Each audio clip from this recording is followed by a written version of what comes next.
se turbe os vossos corações. Porque os discípulos já sabiam o que iria acontecer. Eles já estavam prevendo, irmão, que algo iria acontecer com Jesus. Então ele disse, não se turbe os vossos corações. Creras em Deus, mas crera também em mim. Porque lá na casa de meu pai há muitas moradas. E se não fosse assim, eu não vos teria dito que eu vou vos preparar lugar. Mas virei outra vez e a vós levarei. Essa promessa não foi feita só para os discípulos. Ela se estendeu para a igreja. Para nós também, irmão. Que ele virá nos buscar. Por isso, igreja, não desanime. Não deixe de adorar e de servir a esse Jesus. Amém, irmão? Diz assim no versículo 12. Mas a todos quanto o receberam, deu-lhe poder de ser feitos filhos de Deus. Ao qual não nasceu do sangue e nem da vontade da carne, mas da vontade do varão, mas de Deus. E o verbo se fez carne e habitou entre nós, e vimos a sua glória como a glória do unigênito do Pai, cheio de graça e de verdade. Teve uma vez, irmão, que um pastor, ele falou que Jesus era analfabeto. Eu falei, misericórdia, meu Deus. Eu falei, chamou Jesus, falou para a igreja que Jesus era analfabeto. Eu falei para ele, pastor, que besteira que o senhor falou. A Bíblia fala que Jesus crescia na graça, na estatura e no conhecimento. E a sabedoria dele não vinha da terra, vinha do céu. Ele deu aula para os doutores da lei. Como Jesus poderia ser analfabeto, irmão? É por isso que eu falo, irmão, uma mal palavra esfria a igreja do Senhor. Mas aqueles que estão ligados no Espírito, pega só aquilo que é de aproveito. Porque também somos falhos. Muitas vezes falamos uma palavra que não condiz com aquilo que estamos pregando. Mas deixa passar. Pega aquilo que edifica a sua vida. Pega aquilo que enche o seu ego espiritual. Porque a igreja, irmão, nós vamos ser perseguidos. Quando estiver perto de Jesus vir buscar a sua igreja, que nós também não sabemos a hora, muitas coisas vão acontecer, irmão. Muitas coisas. O inimigo, irmão, ele não tem dormido. Ele tem procurado a quem possa tragar. E o objetivo e o propósito do nosso inimigo, irmão, é destruir a igreja. É esfriar os irmãos. Mas ele não vai conseguir, irmão, porque uma igreja unida, a Bíblia fala que as portas do inferno não hão de prevalecer. Porque estamos no mesmo propósito, servindo um Deus verdadeiro. Nós não servimos um Deus de parede. Nós não servimos um boneco, não, irmão. Servimos um Deus vivo. Um Deus verdadeiro. E Ele virá buscar a sua igreja. Amém, irmão? Fique com essa palavra no seu coração. Ore por mim. Eu quero agradecer os irmãos que oraram por mim, irmão. Eu falo para os irmãos, irmão, eu nunca fiquei doente. Mas deu uma torção no meu joelho aqui, eu pensei que não ia poder andar mais. Eu falei, meu Deus, mas doía, irmão, mas doía. Eu não podia nem virar o corpo, porque dava uma fisgada. Eu falei, meu Deus. Aí, irmão, aí que a gente tem que fazer? Tem que chegar e conversar com Jesus. Ô, Jesus, me ajuda aí. Me ajuda aí, Senhor, eu preciso da sua ajuda. E eu precisava sair, precisava ir nos clientes, e não podia nem andar direito. Eu falei, se eu for no hospital, eles vão engessar a perna. Falei, eu vou tomar uma injeção e vou acreditar que o Senhor vai operar. Tá quase bom, viu, irmão? Ó, já estou podendo andar, mexer a perna. E agora, né, eu estou pedindo a Deus para que Deus cure a minha esposa. Porque, irmão, os irmãos podem achar que eu não tenho fé, mas eu tenho fé, viu, irmão? Diz ela que eu estava dormindo e falando com Deus. Eu não sei se eu estava orando, dormindo. Bom, se eu estava orando, dormindo, não sei. Mas se eu estava falando com Deus, amém. Então, a gente tem que estar em espírito, irmão. Constantemente em espírito. Porque, irmão, se eu for testificar para a igreja do que Deus já fez comigo, eu fico a noite inteira aqui falando do que Deus fez. A noite inteira. Porque Deus é fiel. Deus ama a cada um de nós. E Ele jamais vai abrir mão de cada um de nós. Porque porque você, minha irmã, porque você, jovem, porque você, varão, você tem uma promessa de Deus. E essas promessas hão de cumprir na sua vida. Só não cumprirá se você sair da presença do seu Senhor. Mas se você permanecer, ela vai cumprir. Porque as promessas que Deus fez na minha vida, irmão, se cumpriu. Se cumpriu. Falou que ia levar minha mãe, que não adiantaria orar, que o tempo dela chegou e Deus levou. Salvou todos os meus irmãos. Salvou a minha família inteira. Eu posso dizer que eu e a minha casa servimos ao Senhor. Aleluia, Jesus. E muitas outras coisas. Deus já me livrou de acidente.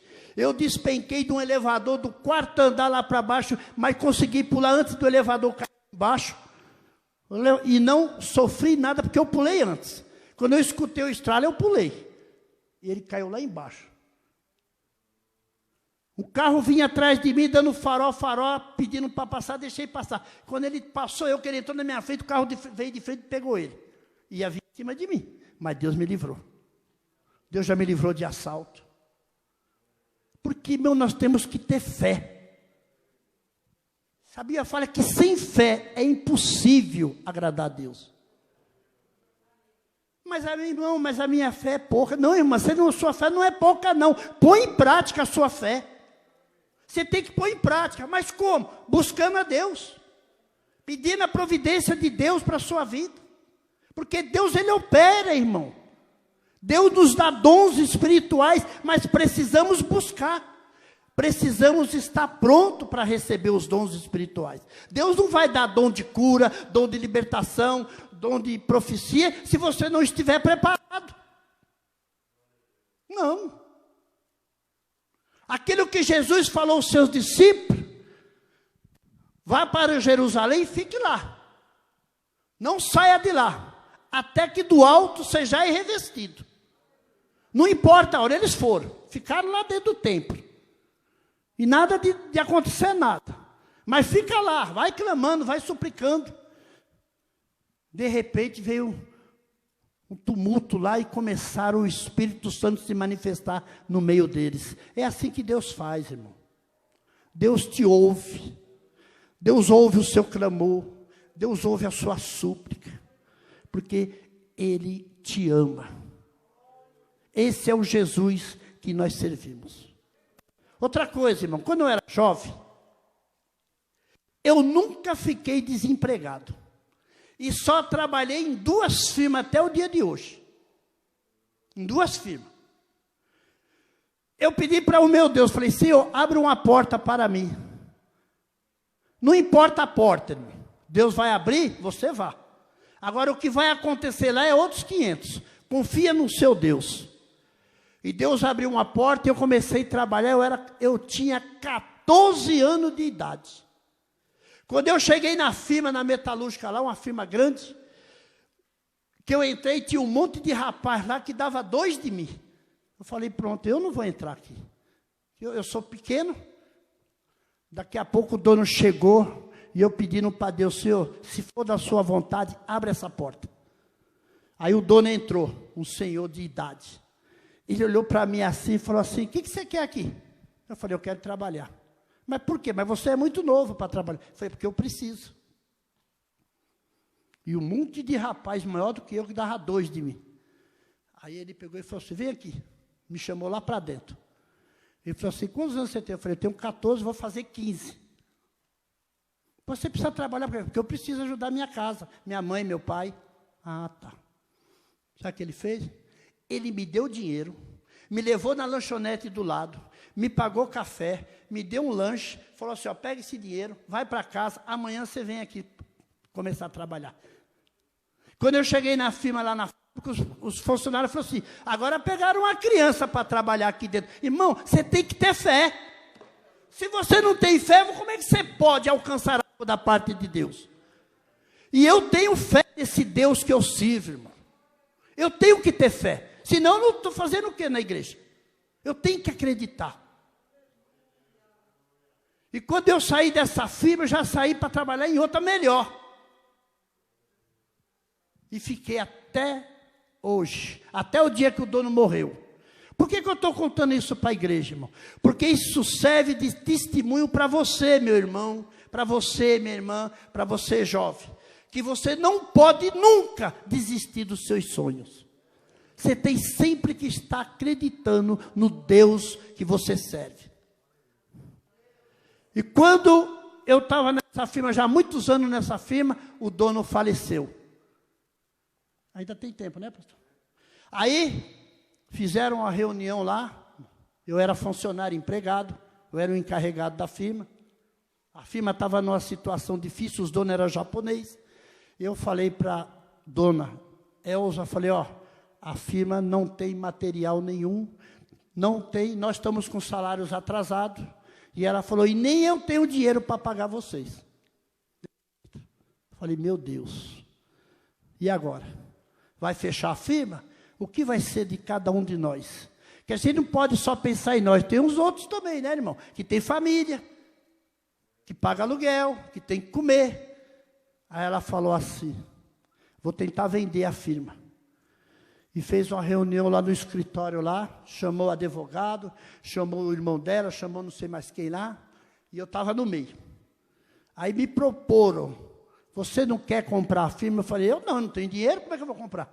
Eu não recebi nem meu salário, como é que eu vou comprar a firma? Eu não tenho dinheiro para comprar. E o seu esposo, Shinobu, irmão, a gente por ser honesto, a gente por ser um servo de Deus, Deus olha para a gente diferente. E ele sempre falava de mim para a esposa dele. Falou, um dia eu vou deixar o Marcos tocar aquela firma. Eu vou só lá de vez em quando para ver se está tudo bem. Só que não ocorreu isso, ele se foi. Faleceu, ficou doente, pegou câncer. Tive com ele no hospital. No último dia que eu tive no hospital com ele, lá no Beneficência Portuguesa, eu falei para ele, ele era budista, eu falei para ele, Shinobu, chama Shinobu, aceite Jesus como seu Salvador, porque Ele é o único que pode te dar uma vida lá em cima, porque se você morrer da situação que você está, você sabe para onde você vai?